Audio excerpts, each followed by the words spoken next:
We don't really account for what we can do in 5 minutes extra a day. 5 minutes is massive because it's also, think about it like at scale, right? 5 minutes a day, right? At the end of the week, that's 25 minutes, right? Call it a half an hour. Right. That's 2 hours a month. That's 24 hours a year. That's you. Let's say you have a team of 5 people, right? It's 120 man hours a year. So when you start thinking about it at scale across a team, right? Some people are like, oh, but that's only 5 minutes.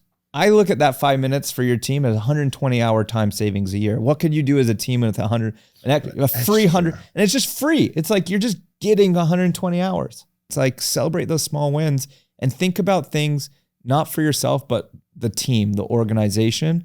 And that mindset shift really unlocks a lot of decisions that need to be made. Like, hey, we should do it this way because it's best for the team, you know? Yeah, I like that. All right, welcome to another edition of the Social Proof Podcast. We're here with another amazing entrepreneur that's doing amazing things, who has actual social proof. You have receipts. Nick, what's up, man?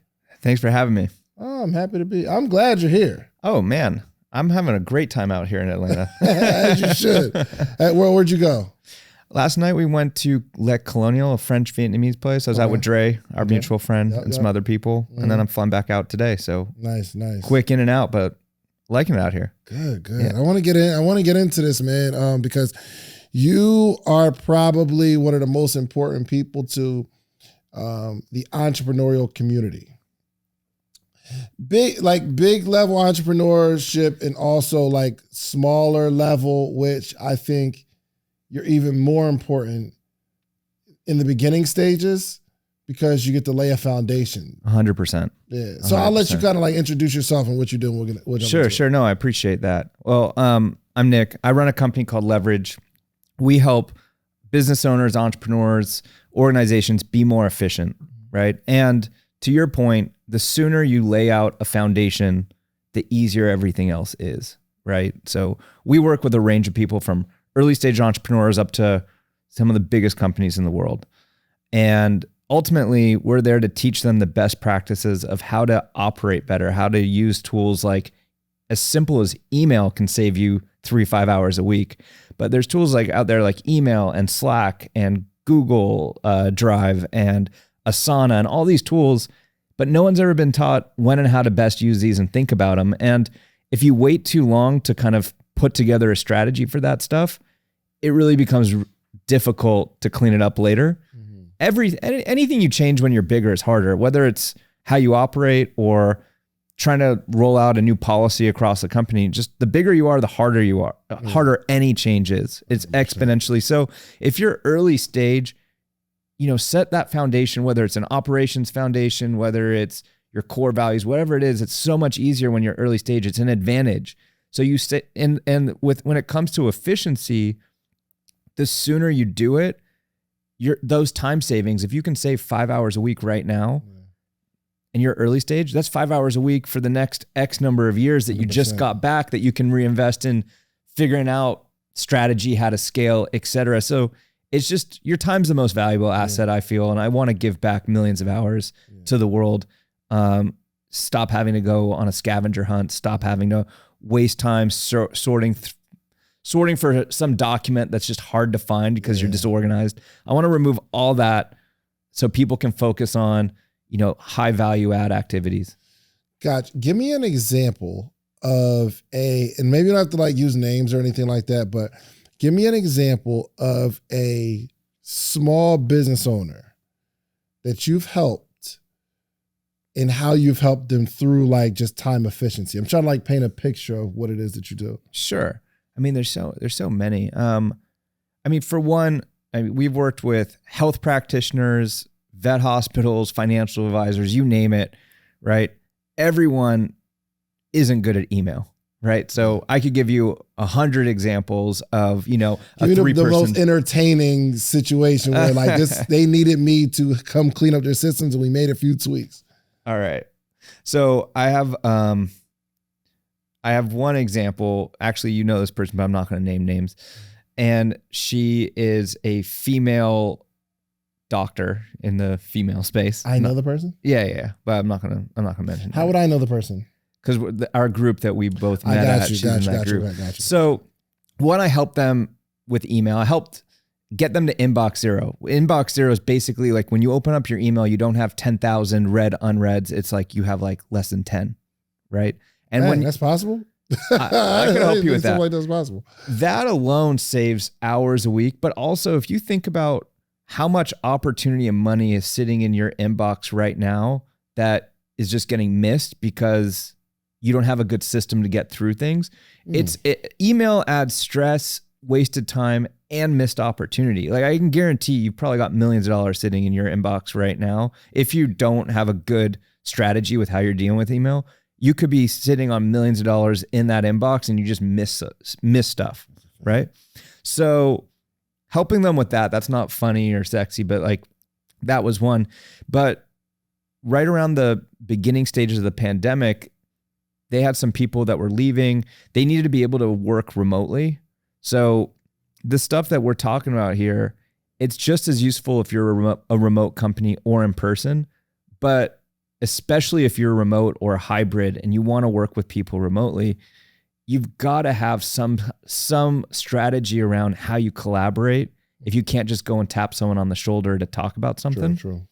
So with them, like we worked out rolling out a tool called Asana, which is a work management tool for them to track everything. We worked that out with Zoom, with Slack, et cetera, so that when they had patients come, literally we had their office manager moved into an RV in Pennsylvania. The office is in Arizona, and we worked out a process so that when women would come in for their appointment and procedures, it was a dialed in process. Everyone was on the same page. It was kind of like a well-designed orchestra, and people would walk in and they'd get onboarded, and there was like an iPad, and like this woman was on Zoom in the back of an RV in Pennsylvania that would walk them through. Wow. And then stuff would happen in Slack, other stuff would happen in Asana, and one physical person in the office would move them from room to room, but clicking buttons. And we built like a well-oiled machine of an onboarding process. Oh, wow. And you could only do that because people understood how to use these tools properly. It totally changed the way her company operated. She was able to work with remote people in a context where she thought you'd never be able to work remote. Amazing. So, okay. Give me an example of a really big business. I can't name names, but we've worked with companies, in the tens or actually hundreds of thousands. The thing is, it doesn't matter if you are 100,000 employees or you're a solopreneur or 3 people. Everyone's kind of got the same needs. Everyone needs to communicate, right? And that's where email comes in for external, Slack or Microsoft Teams for internal. Everyone has work that needs to get done, tasks, projects. Again, if you're a solopreneur, you have no team, you still need to prioritize and manage your work. So it's the same tools for one person that 100,000 people need. And then lastly, everyone has knowledge that they need to document. And you could be a solopreneur, but it's going to be hard to scale and add people if you don't have standard operating procedures and stuff that's documented to hand off. So we could go through, like I've worked with some teams that we've reorganized how their client success department works, and we were trying to cut down on response reorganize time. how their client success department works. Yeah, companies have a client success department. Yeah, so there's this was a large software company, and they get a lot of support tickets, and like they hired us. This is a little bit not our norm. Our normal business is to train people in these core tools: email, Asana, Slack, etc. Right. Sometimes, if someone has like a big custom problem, they'll hire us. And in this case, it was ClickFunnels. If you've heard of ClickFunnels, for sure. Yeah, they wanted us to go and take a look at how their customer success department worked overall, because they've got a lot of clients. They're getting a lot of support tickets. They wanted to see what's the process of dealing with a support ticket, because the faster the response time, the better the customer support, the higher the retention, and they cared about retention of customers. So we were looking at all the systems and processes related to dealing with their customer support.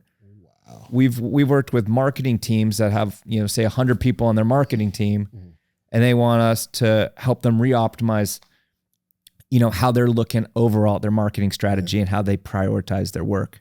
So the way your brain works is inefficiency. Like you can just go into a scenario and just see where things can be tighter or more efficient, right? yeah, I mean, like, what's that kind of dog that goes and sniffs out like truffle, or I forget that. Oh no, there's a pig that does that. But anyway, I'm good at sniffing out. I'm really detail oriented. Before I was an entrepreneur, I was a high frequency trader on Wall Street. Are you familiar with that? High frequency trader? Have you ever heard of that before? Is it like the Wolf on Wall Street? Like they're in there like tossing people again? No. Yeah. No, I'm a mathematician by background. So I would build algorithms, code computers to trade stocks at microsecond speeds, all based off of math. I knew nothing about the companies. And I was just trying to capture mathematical discrepancies of fractions of a penny of stocks, but I would trade billions of dollars a day. So that's what I did in my 20s. Really? Yeah. So I'm a financial engineer, and high frequency trading was something I did for 8 years.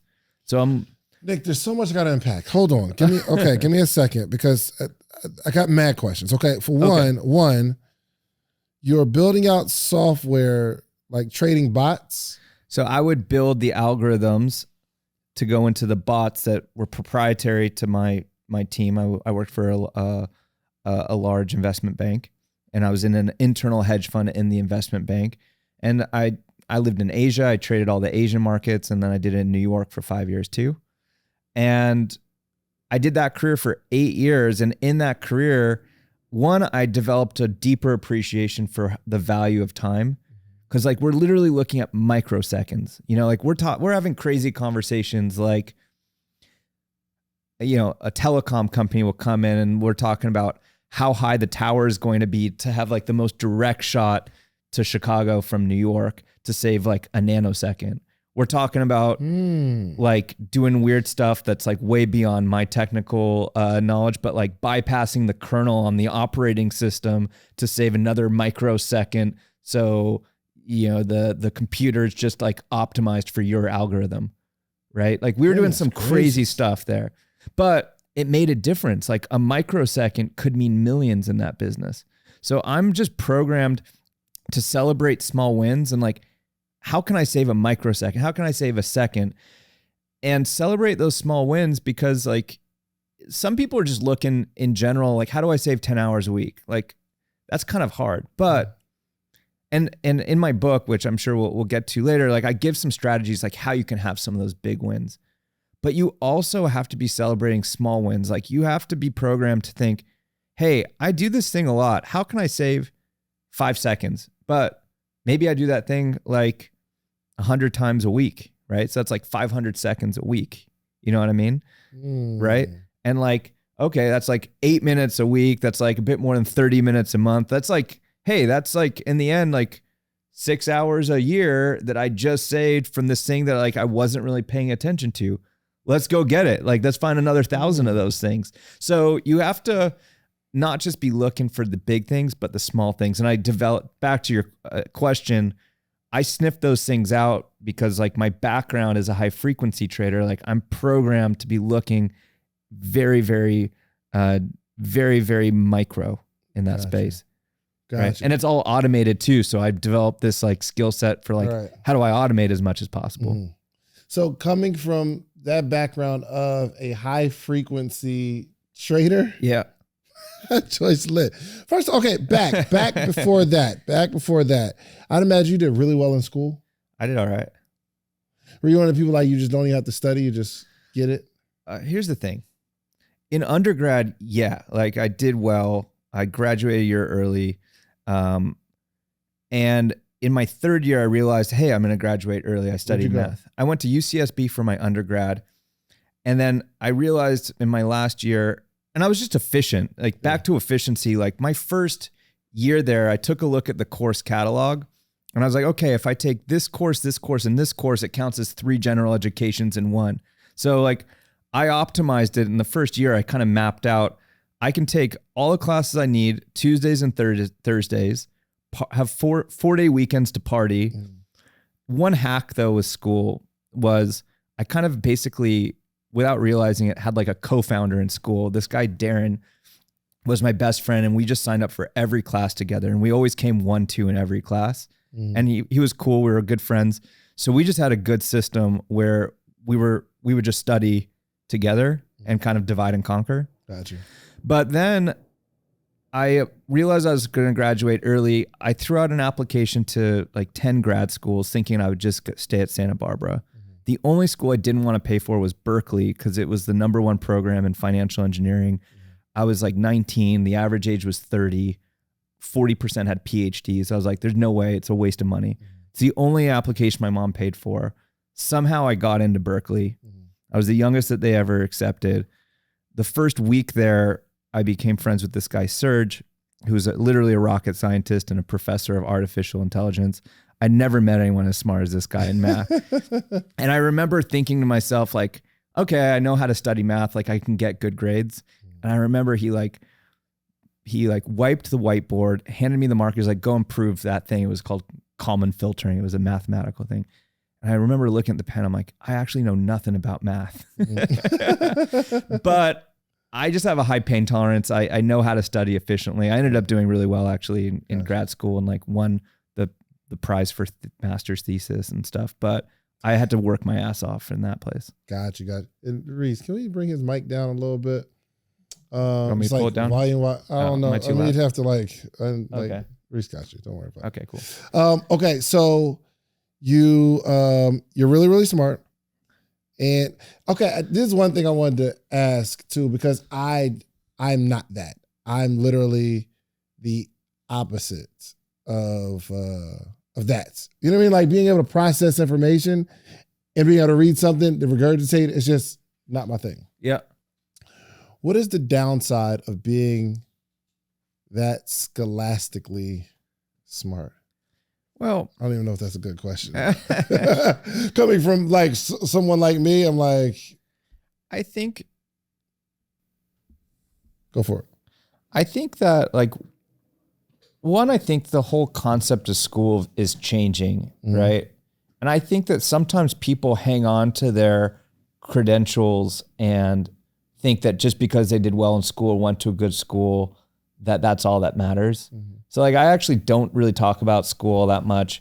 I find that like when people are, I hate like at a dinner, what degree do you have? What school? You know, it's like, are we still hanging on to that? Like there's so much more to show success.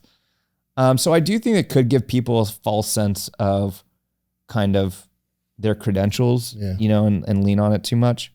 But I don't know. I think school is good, but I think it's not the end all be all. I think that, I think the school gave me the ability to know how to study hard and like achieve something. But I learned way more outside of school than I ever did in school. Yeah, for sure. Like running a startup and like having to manage a team and like figure out a product or service that the market wants and like pricing and like marketing and say like every aspect of that. Like they don't teach you that stuff in school. Like, even in an MBA, like you're not like, it's not the same as like actually like taking money out of the bank, taking risk, managing that team. Like you're not learning that in school. Like you have to go, like, it's really like the school of hard knocks is the only place to learn that stuff. That's true. That's true.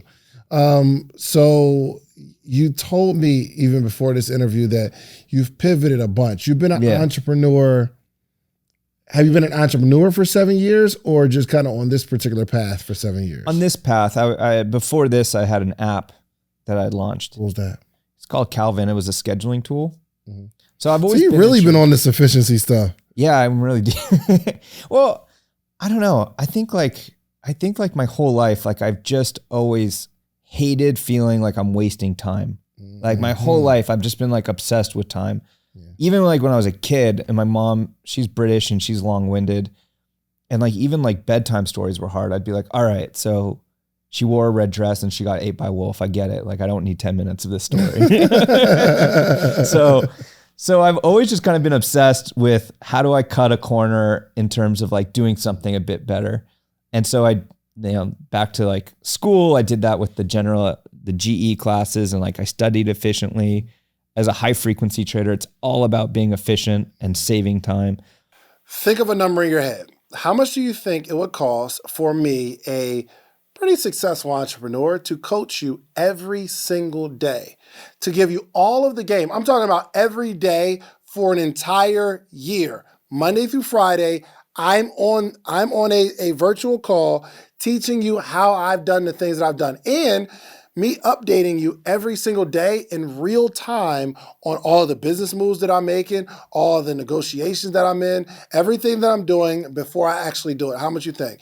And let's say Monday through Friday, and then on Thursdays we do a Q&A where not only do you get a chance to ask your questions and get them answered, but you get to hear the answer from a whole community, hundreds of other people on a call, and you get their answers that are going to help you too. What do you think? And once or twice a year, get together, free conference that we all get to come to, and you get to meet all these people that you see virtually. How much do you think that would cost every single year? 10,000? Not even close. It would probably be closer to 100,000, because it's just, my time is valuable, and to give you the sauce that's going to help you make millions, I'd have to charge you at least 100,000. But what I've done is created a community where you get the advantage of learning how to become an entrepreneur.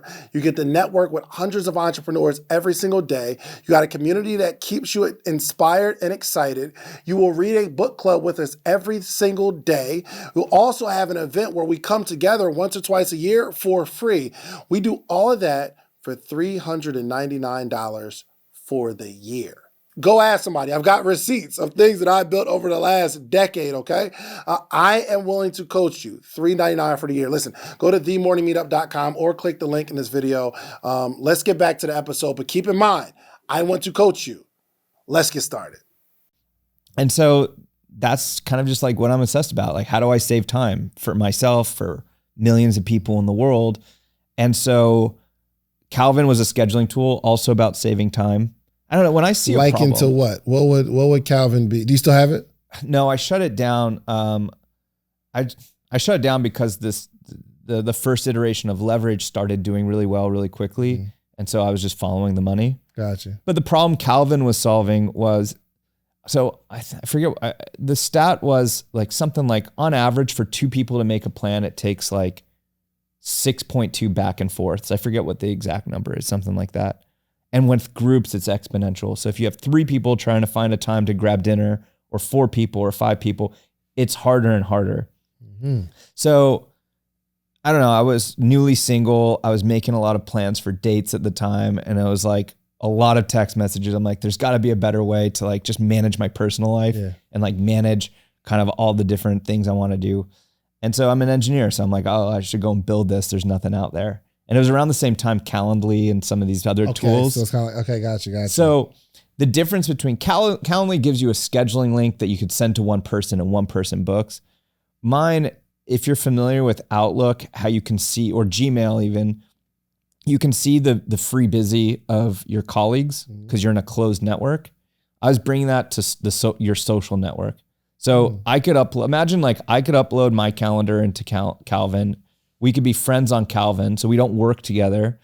You upload your calendar to the cloud, and now when I want to make a plan with you, I can see your free busy, and I could propose you a few times, and you could say, "Hey, these 2 times work," and you could. It's actually dope. Yeah, and like you could extend that to like 4 or 5 people, and now all of a sudden I don't see the details, like I don't see what you're doing, but I just know, okay, like these have a higher chance of being picked.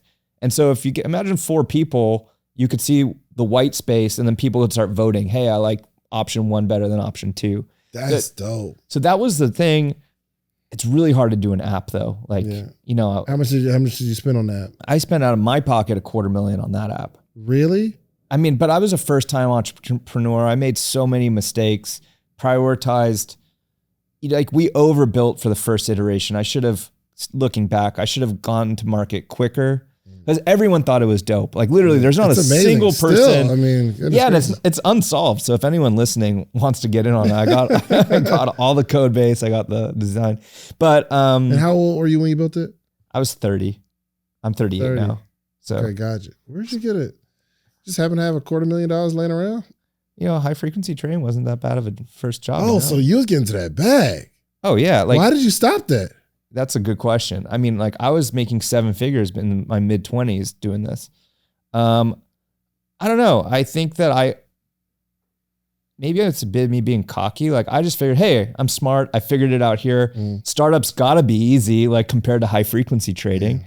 And like, it wasn't. Like startups is like really hard. 100%. Yeah, I had a good career as a high frequency trader. I had a bit of money in the bank. I had no wife or big commitments. So I just figured the way I like to think of making decisions is, am I going to regret more not doing it? Like in 3 years, you know, am I going to regret not having given this a try?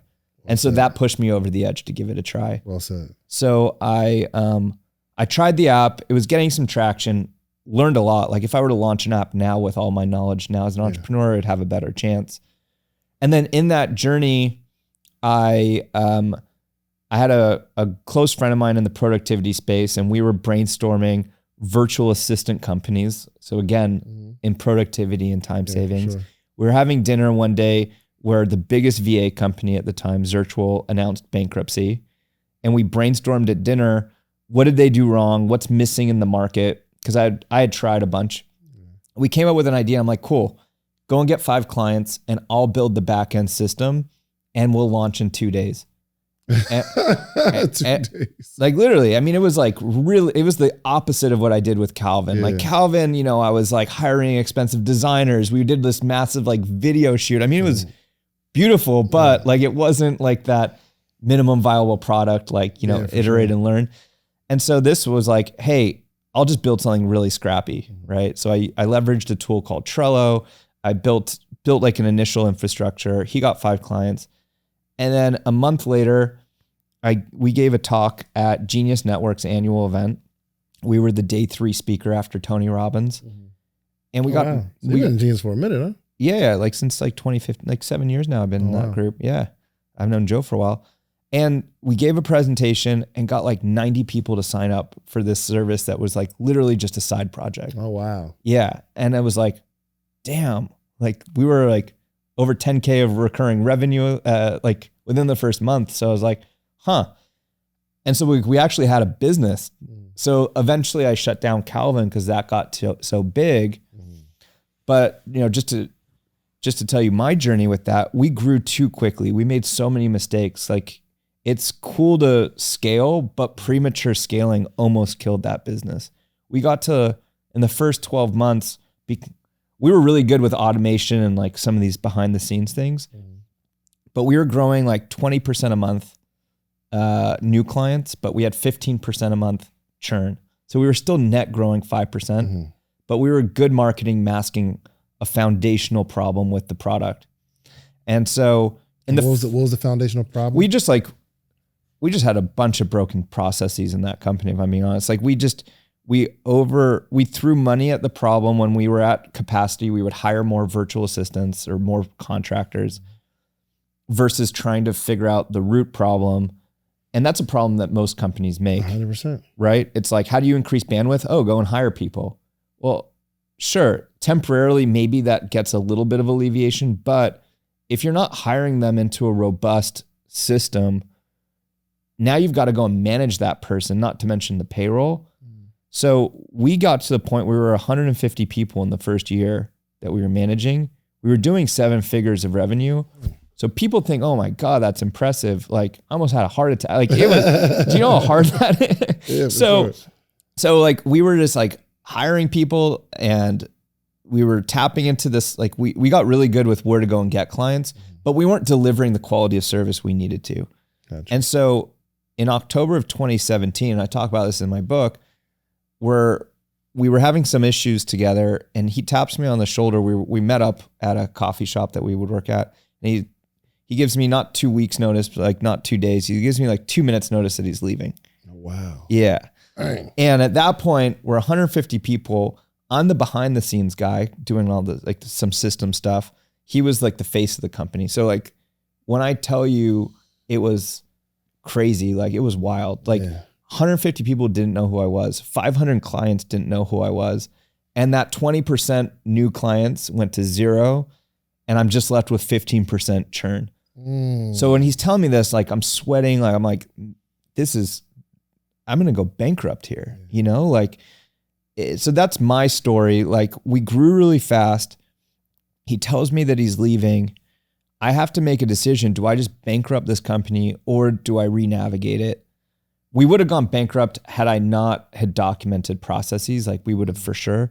But in that 3-month period, we lost 40% of revenue, clients, bank accounts frozen, team members, leaving to go work with him or hearing that we're going bankrupt, cash out 401ks. Dad takes a second on his house to help me fund payroll. Ooh. I mean, it was wild. And like we owed $750,000 in services. And I just didn't feel morally right to bankrupt the company. And just a lot of people in Genius Network were clients, right? So I was like, I got to figure this out. I saw a path to, I saw where we were. We just got ahead of our skis. We just grew too quick. We didn't have the right way that we operated. Yeah. So I was like, I can fix this. And it forced me to figure out every aspect of the business that needed to get tightened up. And the silver lining in it is it forced me to figure out this framework called CPR, which stands for Communicate, Plan, and Resource, which is the core of my book, Come Up for Air. Hold on. CPR, Communicate, Plan, and Resource. Those were the 3 areas I realized, because we're 150 people. It's tough. We had no like executive team. It was 150 direct reports, right? So I was like, okay, we're wasting a ton of time with how we communicate, like how we're managing email, how we're using Slack. Slack's a great tool, but it was like a clown circus in there. Like it was just like, nonstop, like you couldn't find anything, no naming convention. So I'm like, we got to fix this. We got to put some SOPs around best practices of how to communicate. Yeah. Then I was like, I actually can't even answer very easily. What are my priorities? What's my team working on? So that's the plan part. Yeah. So communicate is the efficient way that you get a message to your team. To my team for internal, like, hey, just want to welcome David to the team. Hey, we just landed this new client. Heads up, they like this, and this. Like that's communication. We weren't doing that well. What is an example of doing it bad versus doing it well? Well, doing it bad is like how most people do it, right? They use text, email, and maybe if you're using Slack without any strategy. I'm a texter, right? So for sure. So it's like, hey, I'm gonna text David. Like, so let's just say like we work together, and I'm on the social proof team, right? Like bad communication would be, I text you like, hey, I think we should do this with the podcast, right? And then an hour later, I'm sending you a direct message in Slack to finish that conversation. So now there's a gap, right? And like now to like stitch together my life, Nick. Yeah. And then like maybe there's like a separate group conversation with like the 4 of us in this room continuing that conversation. So then when you want to get like a full picture or something, you're literally like stitching together. Like it's not just like you click a button. It's like, here's the whole history. You got to go and like click around, right? Oh my God. Or I've worked with some companies where they've got attacked. That's how my life operates, actually. So you just described how my life. I call it in my book. I call it the scavenger hunt problem, where you got to go like on a scavenger hunt to find what you need. It should be like one click. Here's everything. You're done, right? And like that scavenger hunt is like a silent killer in companies. Yeah. I've worked with some companies where they use Slack, great tool. They're using it for internal, so they're not using text and email. Cool. So there's like less places to look. But then they don't roll it out right. So they've got like podcast -marketing. They've got marketing -podcast. They got like marketing -podcast 1. So it's like, which one do you use for what? Yes, right. So you just like want to like streamline it. The most important is that your team is on the same page with where to go for something. Like that's by far the most important. Like whether you use the tools or not, like do people have are they all on the same page with how you operate? Yeah. Like the name of the game is just in as few clicks as possible, can you find the information you need? And that's it. So these tools are just tools to support that being able to be achieved. Yes. Right? Yes. Okay. So that's the communication. P is the process. Planning. Planning. So there's a difference between communicating and work getting done. Like if I said to you, hey, welcome Nick to the new team. That's not like a task that you need to hold me accountable for. That's just an announcement. So that's communication. Right. If I were to say to you, hey, I need you to edit this podcast. Here's the file of this podcast. Edit it by Friday, right? There's accountability there. Like you want to make sure that gets done. Most people are doing those types of things in communication tools where it can easily get lost, where it's not easy to answer questions like, hey, did Nick give me everything he needed to give me by Friday, right? So there's tools built to solve that problem. Communication tools are built to communicate. Work management tools like Asana or others, those are built to answer those questions. Again, you want to click a button and answer the questions you want to answer. So you should be able to click a button. What do I need to do? Yeah. Click another button. What did I ask other people to do that didn't get done yet? Click another button. What's the status of the podcast? Right? How do you set that up, bro? That's where we help. Okay, tell me some things like, because maybe they may not go directly to help you. I'm sure somebody's gonna be like, yo, Nick, I just need your help. Yeah. But give me some things that they can do right now though. We have a ton of free resources. So like people don't necessarily, if you need like more hand holding or more tailored stuff, like we can help. But on comeupforair.com, we put out a ton of free resources that people could take advantage of.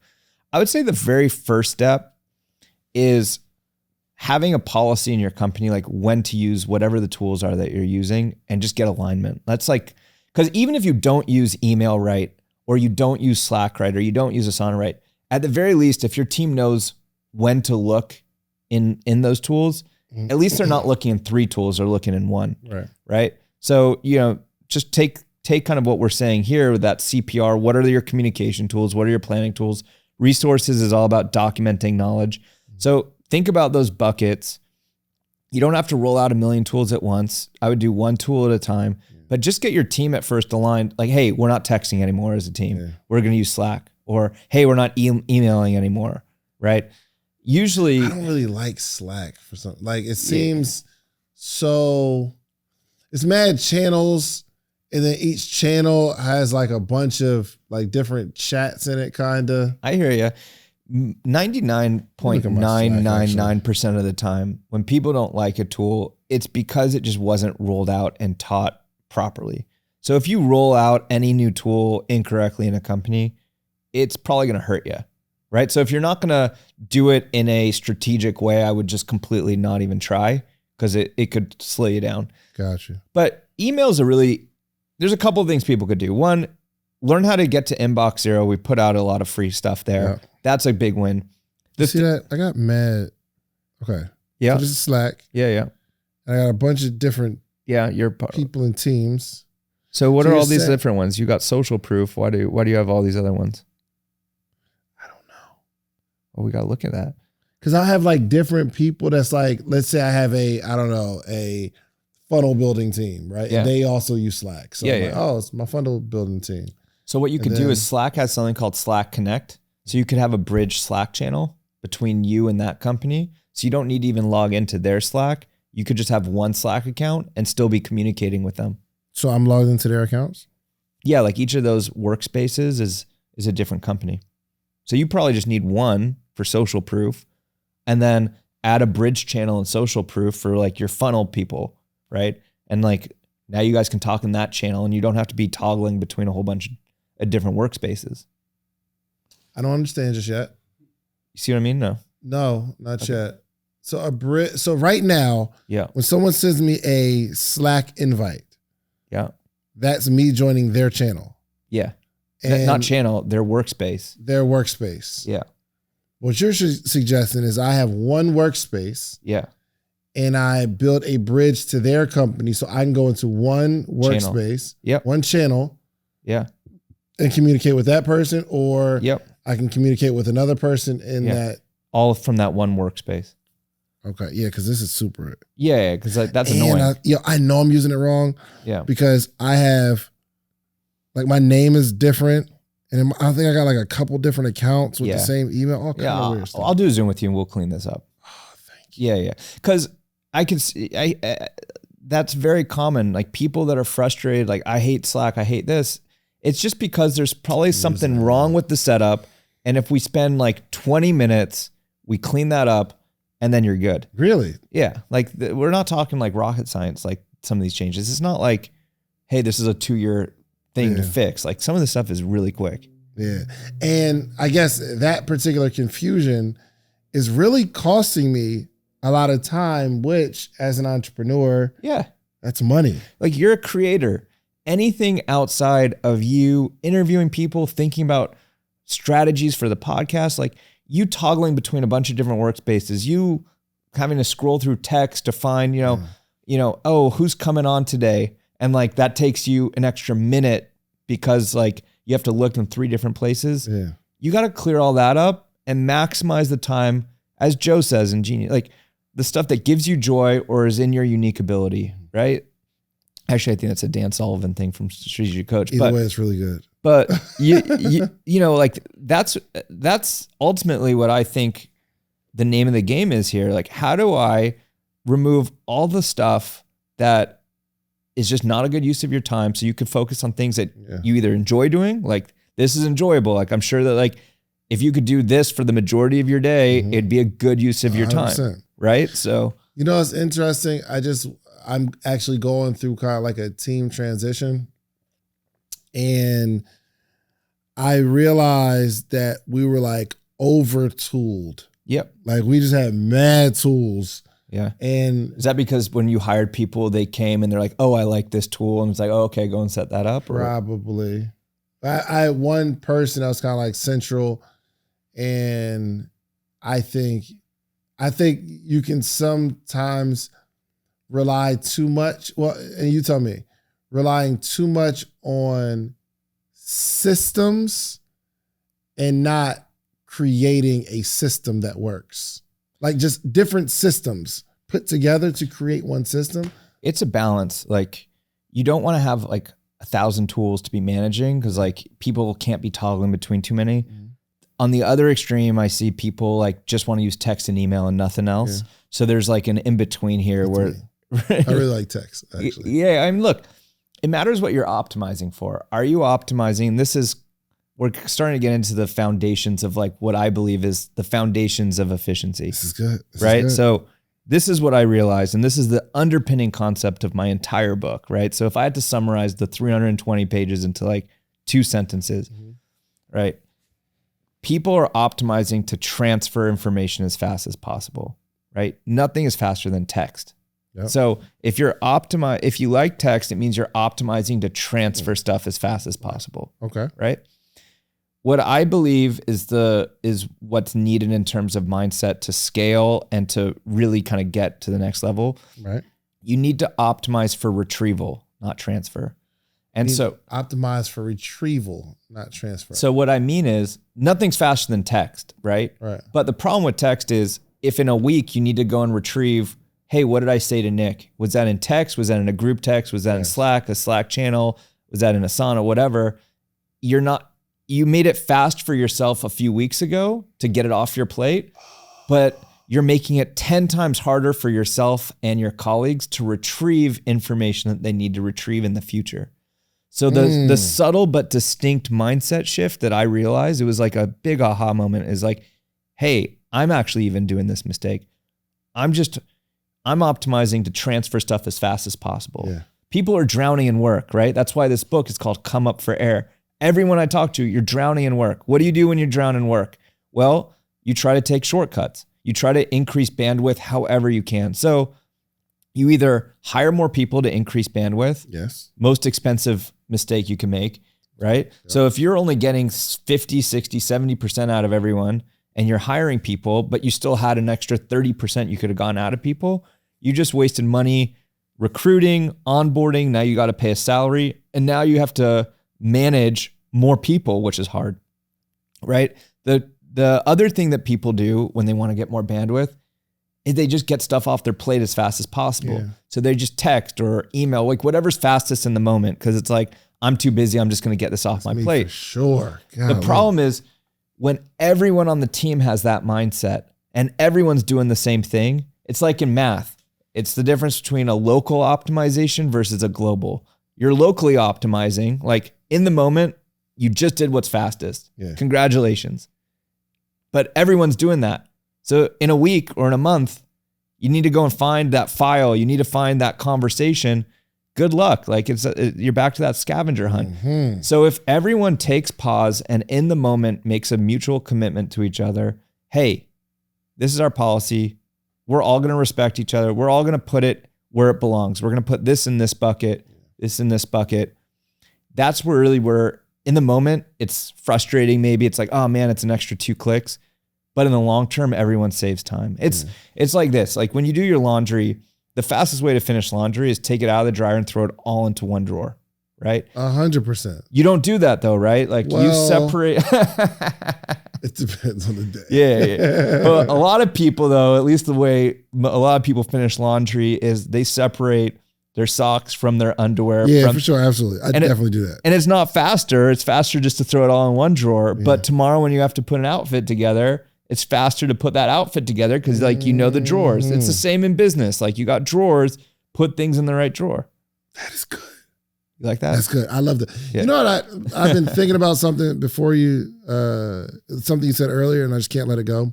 That there's an actual stat that shows how fast it takes for us to make a decision, whether it's one person or many. Where'd you get that from?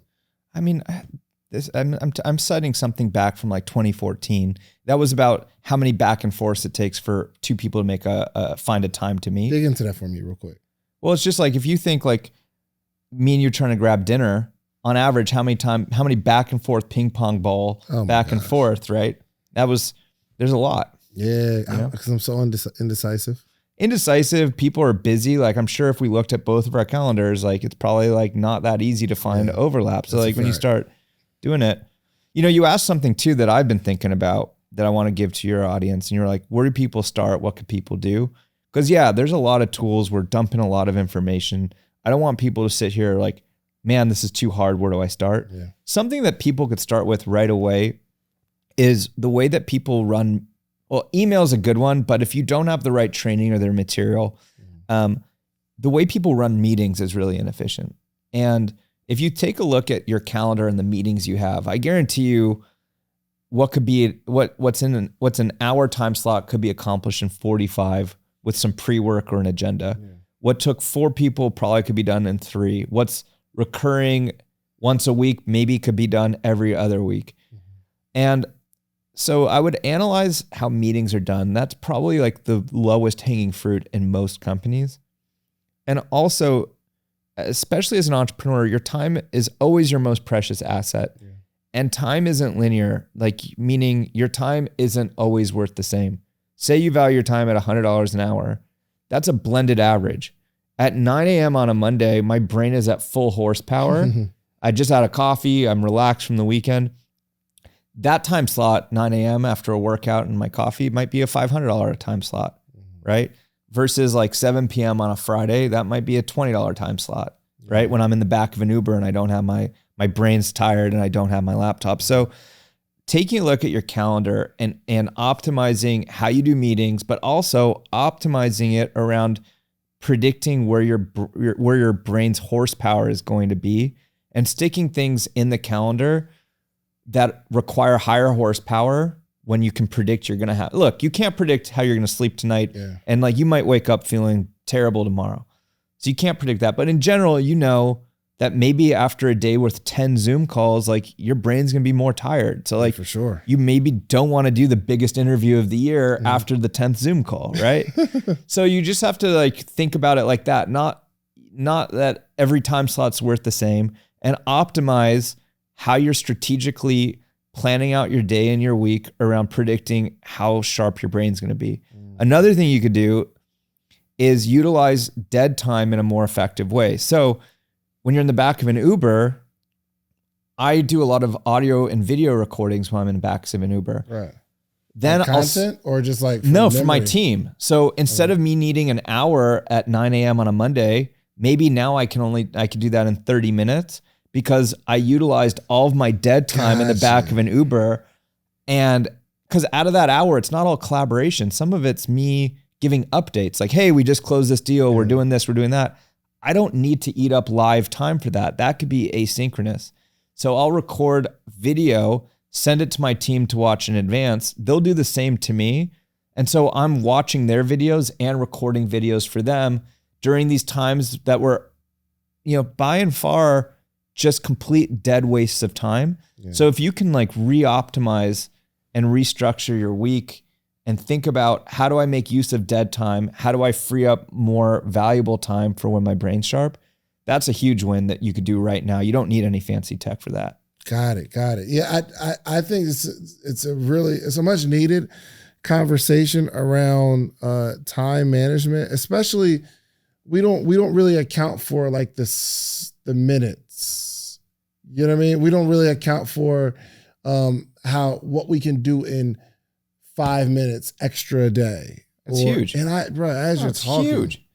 Dude. Like I probably waste so much time, bro. Man, we'll do a Zoom. We'll fix it. But like 5 minutes is massive, because it's also, think about it like at scale, right? 5 minutes a day, right? At the end of the week, that's 25 minutes, right? Call it a half an hour. Right. That's 2 hours. That's 2 hours a month. That's 24 hours a year. That's you. Let's say you have a team of 5 people, right? It's 120 man hours a year. So when you start thinking about it at scale across a team, right? Mm-hmm. Some people are like, oh, but that's only 5 minutes. I look at that 5 minutes for your team as 120 hour time savings a year. What could you do as a team with a free 100? And it's just free. It's like you're just getting 120 hours, right? And there's probably 100 of those things. I like that. It's all like stacking. It's like celebrate those small wins and think about things not for yourself, but the team, the organization. And that mindset shift really unlocks a lot of like, hey, a lot of decisions that need to be made. Like, hey, we should do it this way because it's best for the team. Yeah, I like that. Like, do you, in like relation, are you married? No. Single. Well, I just broke up with a long-term girlfriend of 10 years. Oh, really? Yeah. Wow. Yeah. So that was, that was another challenge. Like finishing this book while kind of going through that was a weird. Are we together 10 years? Yeah. How do you feel? It's a bit tricky of a question to answer, but I'm feeling all right. We're still on good terms right now, so we'll see what happens. But it was a tough few months for sure. Yeah. Is she efficient too? No. In terms of like time. So no. Yeah. Okay. Great. I feel like we're in a comfortable space. I like time is it's really important to me. Yeah. Right. I feel real edgy if I'm on time.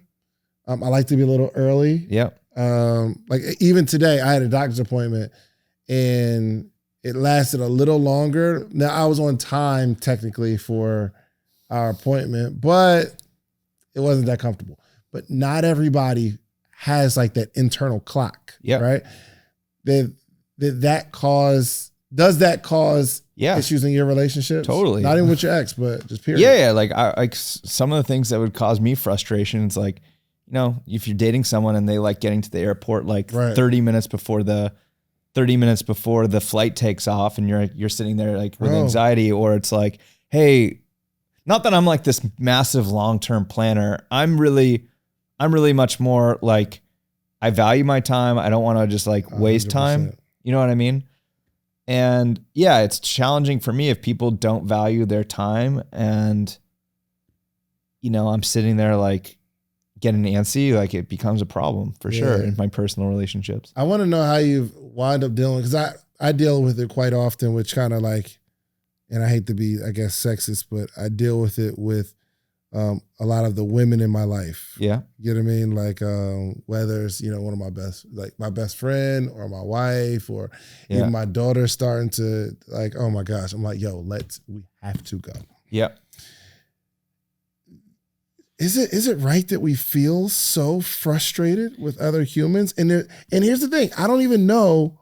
One, I don't think they're doing it on purpose. Two, I don't think there's anything they could do about it. Like I don't know. Maybe this like is getting outside of my outside of my area of expertise. If I had the answer to that, that'd be a very valuable one.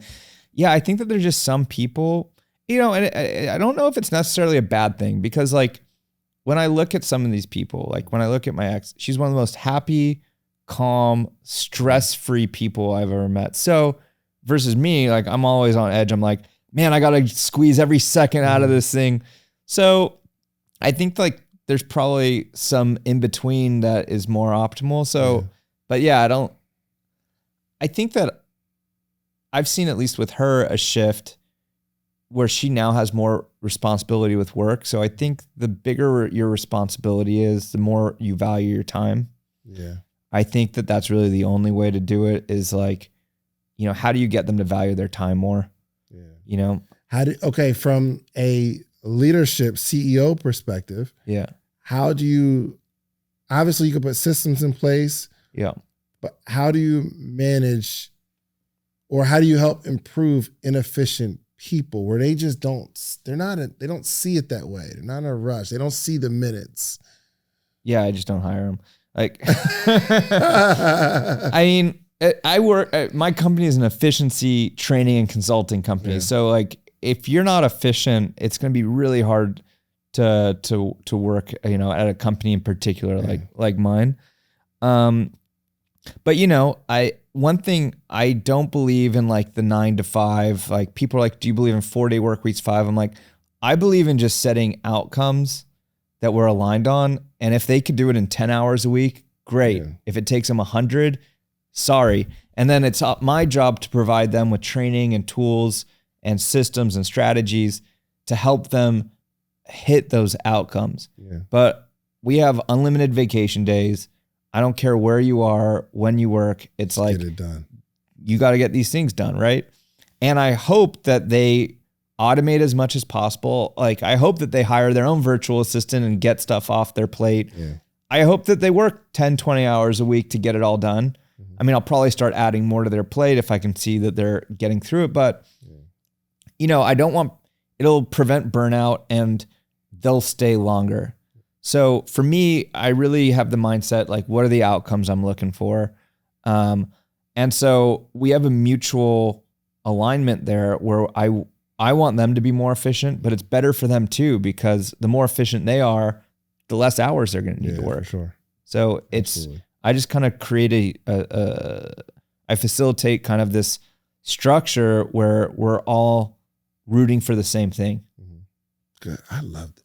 Yeah, Nick, I appreciate it. This is a really good conversation for me. Slightly triggering because I feel like you know me, like personally in on a regular basis. Like, just some of the things with my time. I want to maximize my time, but in terms of efficiency, I think I have been optimizing for. Now maybe that's the downside for. Would you say transfer versus retrieval? Transfer versus retrieval. Because I like to be efficient with my time, I'm like, oh, let's just transfer. Let's just get it done. But it slows me down and frustrates me even more when I got to go find or try to recollect or backtrack what I thought, where I put something or what I thought I said. Don't feel bad. Like, everyone, literally every business owner, every entrepreneur, every team lead that I've ever worked with, all do that. And that's why I decided to write this book. Cause it's just like, my God, like there's this common issue that is like the systemic issue that's causing all this waste and inefficiency. So don't feel bad. The positive is it's quick to change and it makes a big impact. So it's not that, you know, for the past is the past, you can't change that. You just got to focus on, you know, trying to be better for 2023. Absolutely. And beyond, because they might be watching this later. And I think the stuff we talked about foundationally is just, it's just truth. You know what I mean? Yeah. These are just principles. Like I try to not focus, hey, the best tool out there is this tool. Cause like that tool could go bankrupt tomorrow. Yeah. But what we've established is like, it's a principle, like optimize for retrieval, not transfer. It's a principle. There's these 3 buckets you need to think about to be efficient. Yeah. It's a principle that your time's not worth the same at all different things. So it's like, understand these principles, get your team aligned around the principles, let the tools help to support rolling out those principles. Yeah. But, you know, there's a lot of people out there that are productivity experts. I'm much more interested in how a team or an organization can be productive. It's way more challenging and intellectually stimulating of a problem to solve. You know, for a team to be productive, individual productivity is necessary, but not sufficient for a team to be productive. It requires collaboration, coordination, sometimes sacrificing your own productivity. And what we're talking about here with the transfer versus retrieval, it's a sacrifice of one's own productivity. It's faster for you to text, right? So you have to sacrifice that individual productivity so that the team as a whole can be productive. Right. And it's a much more complex, but interesting niche that we've really fallen into that I'm really passionate about. Yeah. How anal do you get into like this whole fit? Like, are you like one of those people where like, y'all wear the same clothes every day, so I have to figure out time to. No, I'm not. Dress? I'm not like that. I mean, like I wear a lot of black, but that is like the Mark Zuckerberg, Steve Jobs philosophy, though, right? Yeah, but last night I didn't wear black. I wore like this like beige color thing. So, so no, I don't. But there's something to that. There is something to it. I don't like harp so much on that stuff. I got a morning routine. I go and work out in the mornings. I belong to this place. I do like a cryotherapy a lot of mornings, but I'm not super rigid with that type of stuff. Where I get rigid is I believe in these principles. And when I see a team member not following it or slipping up, I'll stop and make sure like we're on the same page with the principles, right? If I see like a problem with a process, show me the template, show me the process street template. That's another tool we use. Show me the template so we can go and update it. So I'll really get anal with making sure like if there's a problem, that's cool. Yeah.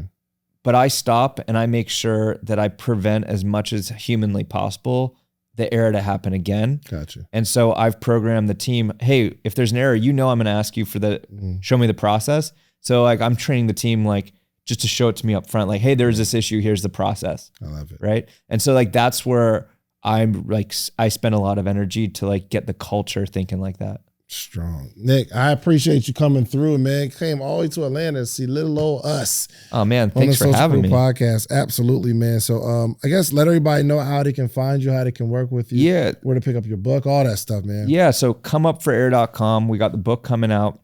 It's with HarperCollins. So that's coming out in February. That's big, man. 2023. Thank you. And we got Big Tony. Yeah, Tony front. Robbins. Yeah. Nick has cracked the code on operational efficiency. Dang. Yeah. No, Tony? I used to do some work for him and consult him. Really? No, we've got a tremendous response on this book. Like I'm really excited. I think this book is going to save millions and millions of hours for people, totally transform the way work is done. So people can go to comeupforair.com. They could check out, we got some special offers on some packages there for some of the training / books. It's on Amazon. My company, getleverage.com, is training and consulting on systems. And then I'm on Instagram, LinkedIn, all those places. So you can go and check me out there. Bro, I didn't know I got an early episode. Oh yeah, you got an early early copy there. It's not even out yet. It's a fairly thick book, but the pages don't have that many words. I mean, it's like close to 80,000 word count book. It's also not a fluffy book. Like this book, it's going to take someone time to get through. It's really meant to be that employee manual that you never got. Like this book, it's not something that you're going to be able to just like summarize in 3 pages like you can with some books. Like this book is filled with tactics and strategies, and in some cases, it might just be like one strategy. We're like, oh my God, that's going to save me 2 hours a week. Close that door for me if you don't mind. That joint is mad loud.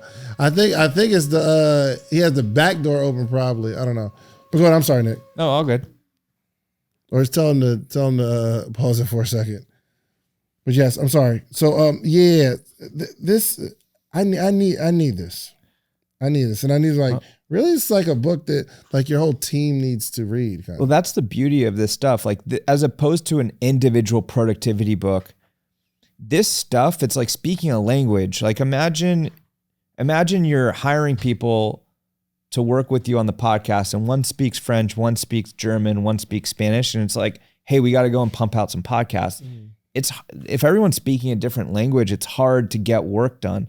Yeah. So with inside of a team, everyone thinks about these tools differently and they're not collaborating properly. So to get the most value, you need everyone on the same page. Like as a team, we use these tools in this way. So this book is built, and the purpose of it is for an entire team or an entire organization to get the book so they're all speaking the same language. Yeah. No, this is strong. It's a good book. Look, man, make sure y'all check out Nick. I met Nick at Genius Network, and just a really, really brilliant guy. And I think some of us, our biggest issue isn't your ability or your talent. It's just you don't have enough hours in a day because you've stripped your hours. You've stripped the day of hours, right? Not that you weren't provided with enough, but you personally don't have enough hours in a day. And I think it's going to be really, really good. So I'm definitely going to check this out. Nick, take us out with a word of wisdom. I got one question too. Yeah. And I'm asking this question because I want to ask it now and I want to see the answer later. So where do you feel, like, what do you think you're going to be accomplishing, or where will you be within the next 5 years? And I'm asking because I want to ask you now and then watch this video 5 years from now. Have me back in 5 years and then we can, we'll see where we're at. I'll leave you with a couple things. One, I know we've been talking about time savings, and equally important to time savings is culture, right? And there's a huge culture impact when there's inefficiency. Like when you don't trust that your colleague is going to get something done, and that causes you stress, and you're having to do a follow-up text on an email, on a group Slack, not because that person's a bad person, not because you don't trust that they're going to steal from you or something, but you don't trust that they've got good systems and they've got their stuff together to the point where you can trust that they're actually going to deliver what you're expecting. Yeah. So it's not just time savings here. Like, it reduces stress and it reduces anxiety.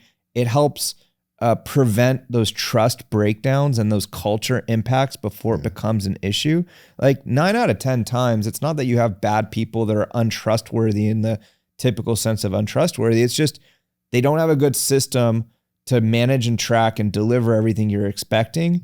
And so things slip through the cracks. So it's not just, I just want to emphasize, we've been talking a lot about time savings, but this also helps prevent trust from eroding and culture from deteriorating. And then another thing I'll leave you with, David Allen has a great quote that your brain is for having ideas, not holding them. So you need to have systems in place. You have an idea, hey, I want to have this guest on the podcast. Hey, I want to change the intro of how we do these podcasts. There's different places that those things should go and get put into so you capture them and you don't lose them. Because so much anxiety too is trying to hold on to all this stuff in our head. And we might be having a conversation and you're like in and out of like not forgetting something because like it's a good idea that you want to make sure it doesn't just die. And so all of that is just like stress and cognitive overload. So these systems also reduce stress and it frees up your brain to have those creative thoughts that are going to help you scale your company, improve your product or service. Absolutely. And you need to get stuff, you need to have a light brain to really be able to grow your company. Yeah. Wow. So good, Nick, man. Thank you so much, my brother. Are you social media, right? Yeah. Instagram? Nicholas Sonnenberg on Instagram. I'm on LinkedIn, Nick Sonnenberg. So no, thanks for having me, man. This has been a pleasure. Absolutely. We'll have it like flashing throughout the episode. Look, y'all, make sure you do yourself a favor. Go follow Nick, man. Get the book. Like, you really need to let's just optimize our lives. Because now I'm starting to truly understand. I remember years ago, I read the book 4 Hour Workweek. Yeah, I love that book. And I didn't understand it at all. Yep. It didn't make sense to me. I didn't understand it. But as I grew as an entrepreneur, and now that I'm having this conversation, that kind of stuff is possible, but it's not possible if you're not efficient. Totally. I mean, a lot of inspiration actually for this book comes from that, in the sense I found that book to not be a fluffy book, in the sense like you could summarize that book as like a blog. There was tactical, there was websites like go and check out this service. And I remember like highlighting and stopping, putting it down, looking at websites.